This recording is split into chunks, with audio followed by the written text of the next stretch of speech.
Dans cet hôpital de Kampala où les blessés affluent, c'est le chaos. La veille, la capitale ougandaise a été visée par un double attentat suicide qui a fait au moins 3 morts et une trentaine de blessés.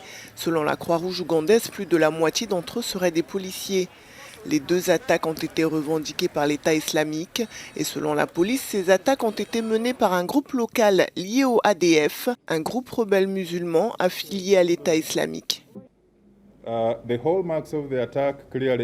Les caractéristiques de l'attaque indiquent clairement que le groupe radicalisé lié au ADF a toujours le désir de mener des attaques meurtrières en utilisant des kamikazes et des engins explosifs improvisés.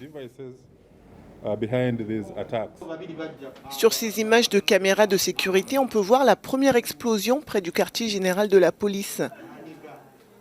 Quelques minutes plus tard, une autre détonation a lieu près du Parlement. Selon le porte-parole de la police, elle aurait été menée par 2 hommes déguisés en moto-taxi. Dans un communiqué, le chef de l'État a appelé la population à rester vigilante et à contrôler les personnes au point d'entrée des lieux publics comme les parkings de bus, des hôtels, des églises ou des mosquées. C'est la 2e fois en quelques semaines que le pays est visé par des attaques du groupe État islamique, après un attentat à la bombe mené le 23 octobre dernier dans un restaurant de Kampala qui avait tué une serveuse et fait plusieurs blessés. L'attaque menée par les ADF avait été revendiquée par l'État islamique. Les ADF sont apparus en Ouganda il y a environ 30 ans, mais jusqu'à présent, ils sévissaient à l'est de la RDC, où ils sont accusés d'avoir tué des milliers de civils.